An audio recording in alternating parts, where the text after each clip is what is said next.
You know, it's amazing what a single thing that somebody says to you, a single sentence can do for you. And it might not work on you at the moment. Snowmad2248 says that his last alcohol poisoning emergency visit, one of the nurses, without even looking at him, said liver cancer, liver disease, slow, painful death. And he said that she made sure that he heard what she was saying. You know, I mean, to begin with, nurses, right? Some of our best and unsung heroes of this world. You know, those nurses that are in the background, that are just there doing the job year after year, day after day, right? You know, fighting against ourselves. That's what we're doing. You know, and you've got these people who are trying to help us. A doctor once said to me that 70 to 90% of people who go into hospital are there because of shit that they've done to themselves, lifestyle choices, or, you know, the nonsense things that people do to themselves that end them up in hospital, right? But, you know, mostly lifestyle choices. You never know, you know, as I said at the beginning, where you're going to get inspiration, what somebody might say that will take you over the line. You know, we've got 1,600 videos on this channel, and you know, over that at this time, and it's amazing to me how, you know, somebody will leave in the comments and say, well, that is something I've never heard that before, or that has just tipped me over the edge, and maybe do something, right? So, you know, whether that inspiration is going to be sparked by a hopeful thought, you know, you're looking into your future and you're saying to yourself, if I could only get away from this stuff, I will be there, right? Or, you know, you've got one of fear, you know, like this person saying liver disease, liver cancer. You've only got one liver, right? Once you get rid of that, that's it. Now, these things can stay with you forever. You know, they might not motivate you even in the moment to do something. I always remember my father saying to me one night after I'd been out and I had a big hangover, and he said, watch your liver. And that stayed with me, you know, just that one thing. You know, there's a lot of other stuff that he said to me and other people said to me that made a difference, you know. They can make a difference, they can make the change happen in the long term, you know, but they're enough to kind of get that process started off, to get you thinking in a certain way, you know. That nurse, when I was in the hospital, had pains in my chest, went into hospital, and she said to me, how much do you drink? And she patted my belly and all that kind of stuff. And she said that the human body is not capable, is not designed for alcohol like that, right? And it got me thinking. She planted that first thought that everything just wasn't right in my life, right? She was a stepping stone on that path, if you like. She was a stepping stone to here, where I am now. All the way back then, from being in hospital, her patting my belly saying, what a fucking idiot you are, in her own words, to be doing this to yourself. And all that process that has happened since. I'm not saying that it started from there, but, you know, at the same time, a doctor patted my stomach in that same occasion, the morning after. But, you know, I'm sorry to say that he came across with his entourage, you know, he came across as just arrogant, you know, all the people around him, you know, like he needed to have that audience. I don't know. That's the way he came across to me. He came off as a prick, really, you know. And I only remember him because of what the nurse said to me the day before, right? So, and I'm presuming by the comment that you, when you say the last alcohol poisoning, that it wasn't the first time you have this alcohol poisoning. So your nurse, she was dead right. You know, she knows that. She can see from your records that it's not the first time you were in there, right? So focus.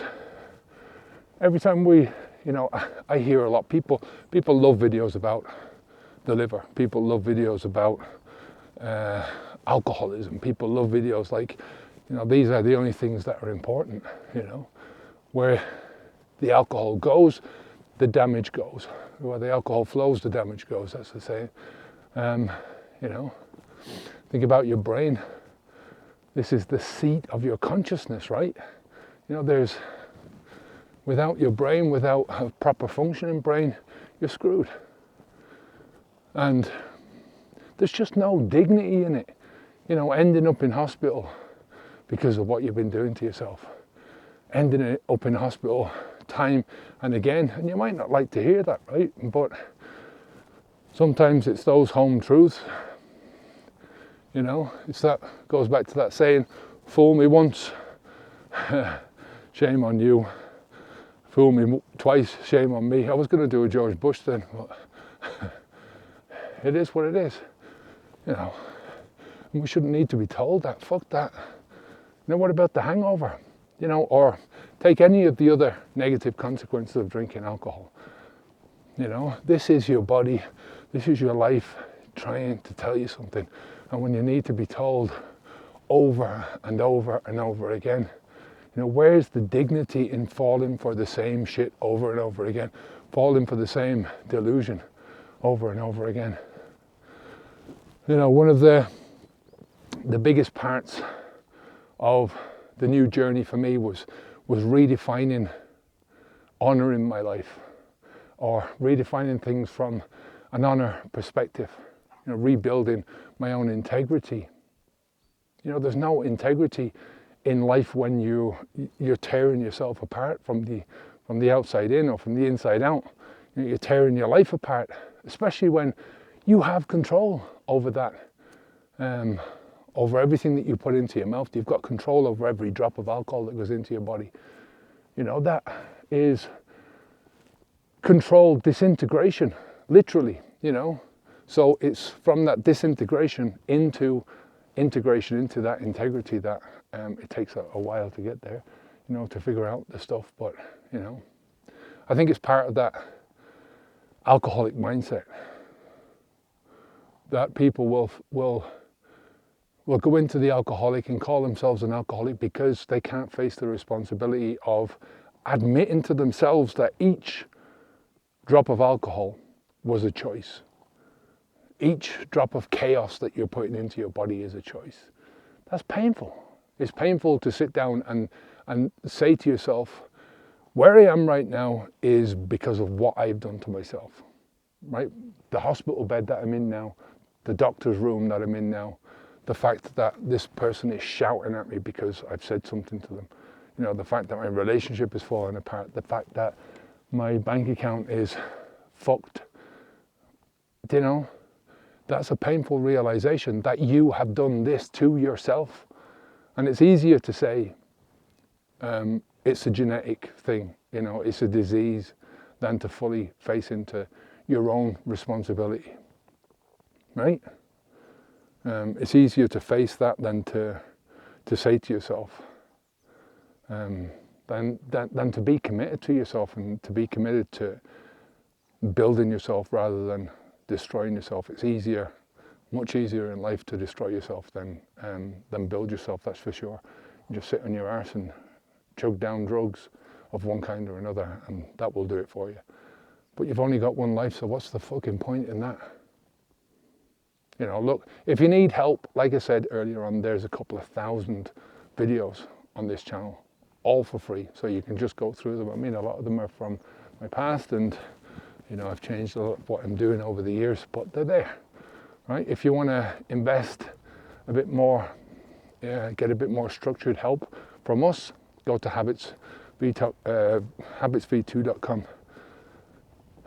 Like I said, it's much more difficult to build yourself. It's much more difficult to put in the effort that you need to put in every day.